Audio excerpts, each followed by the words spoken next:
আসসালামু আলাইকুম বন্ধুরা, আশা করি সবাই ভালো আছেন এবং সুস্থ আছেন। তো খুলনা বিশ্ববিদ্যালয়ের এই ইউনিটের যে সমাধানটা রয়েছে সেটা নিয়ে চলে আসলাম আপনার মাঝে। তো এখানে খুলনা বিশ্ববিদ্যালয়ের এই ইউনিটের আপনার 1 থেকে সমাধানটা শুরু করব আমরা।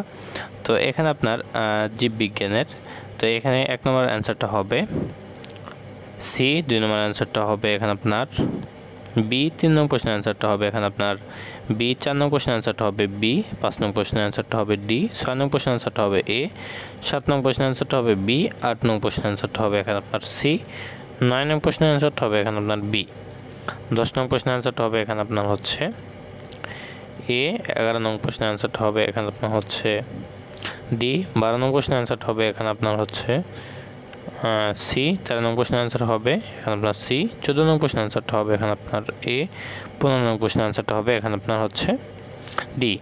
এরপর আসি আমরা রসায়নে।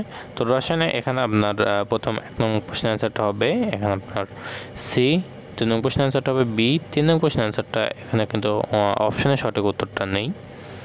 এরপরে 4 নং প্রশ্নের অ্যান্সারটা হবে এখানে আপনার ডি, 5 নং প্রশ্নের অ্যান্সারটা হবে এখানে আপনার এ, 6 নং প্রশ্নের অ্যান্সারটা হবে এখানে আপনার সি, 7 নং প্রশ্নের অ্যান্সারটা হবে এখানে আপনার হচ্ছে ডি, 8 নং প্রশ্নের অ্যান্সারটা হবে এখানে আপনার বি, 9 নং প্রশ্নের অ্যান্সারটা হবে এখানে আপনার হচ্ছে 8 নং কার্বনের যে আপনার ত্রিবন্ধন বিবেচনা করে এটা হবে। এরপরে 10 নং প্রশ্নের অ্যান্সারটা হবে বি, 11 নং প্রশ্নের অ্যান্সারটা এখানে আপনি 3টে হতে পারে, তাপমাত্রার চাপ এবং ঘনমাত্রায় 3টাই। 12 নং প্রশ্নের অ্যান্সারটা হবে এখানে আপনার এ। এরপরে আসি গণিতে। তো গণিত এখানে আপনার প্রথম 1 নং প্রশ্নের অ্যান্সারটা হবে হচ্ছে বি, 2 নং প্রশ্নের অ্যান্সারটা হবে এখানে আপনার হচ্ছে ডি, এরপরে 3 নং প্রশ্নের অ্যান্সারটা হবে এখানে আপনার হচ্ছে বি, 4 নং প্রশ্নের অ্যান্সারটা এখানে আপনার হচ্ছে হবে সি, এরপরে 5 নং প্রশ্নের অ্যান্সারটা হবে এখানে আপনার হচ্ছে সি, 6 নং প্রশ্নের অ্যান্সারটা হবে এ, 7 নং প্রশ্নের অ্যান্সারটা হবে এখানে আপনার হচ্ছে বি, 8 নং প্রশ্নের অ্যান্সারটা হবে এখানে আপনার ডি, এরপরে 9 নং প্রশ্নের অ্যান্সারটা হবে বি, 10 নং প্রশ্নের অ্যান্সারটা হবে এখানে আপনার এ, 11 নং প্রশ্নের অ্যান্সারটা হবে এখানে আপনার সি, 12 নং প্রশ্নের অ্যান্সারটা হবে এখানে আপনার ডি। এরপর আসি পদার্থবিজ্ঞানে। তো পদার্থবিজ্ঞানে এখানে আপনার প্রথম 1 নং প্রশ্নের অ্যান্সারটা হবে এ, 2 নং প্রশ্নের অ্যান্সারটা হবে বি, 3 নং প্রশ্নের অ্যান্সারটা হবে এখানে আপনার ডি, 4 নং প্রশ্নের অ্যান্সারটা হবে এখানে আপনার ডি, 5 নং প্রশ্নের অ্যান্সারটা হবে এখানে আপনার এ, 6 নং প্রশ্নের অ্যান্সারটা হবে এখানে আপনার হচ্ছে ডি, 7 নং প্রশ্নের অ্যান্সারটা হবে ডি, 8 নং প্রশ্নের অ্যান্সারটা হবে এ, 9 নং প্রশ্নের অ্যান্সারটা হবে এখানে আপনার বি, 10 নং প্রশ্নের অ্যান্সারটা হবে এখানে আপনার হচ্ছে সি, 11 নং প্রশ্নের অ্যান্সারটা হবে এ, 12 নং প্রশ্নের অ্যান্সারটা হবে এখানে আপনার হচ্ছে সি।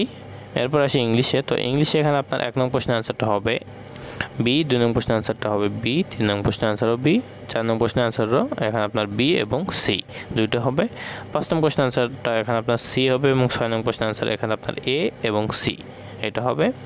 এরপর আসি 7 নম্বরে। তো 7 নং প্রশ্নের অ্যান্সারটা হবে এখানে আপনার হচ্ছে এ, 8 নং প্রশ্নের অ্যান্সার এখানে আপনার এ এবং ডি দুইটা হবে, যে কোনো একটা দিলেই এনাফ। এরপর 9 নং প্রশ্নের অ্যান্সারটা হবে এখানে আপনার সি। এরপরে লিখিত অংশ যেটা রয়েছে এই সমাধানটা পরবর্তীতে আমি আশা করা যায় এই ভিডিওর ডেসক্রিপশন বক্সেই দিয়ে দেবো। তো আশা করি সবাই বুঝতে পারছেন। সবাই ভালো থাকবেন, সুস্থ থাকবেন, আমাদের সাথে থাকবেন। আসসালামু আলাইকুম।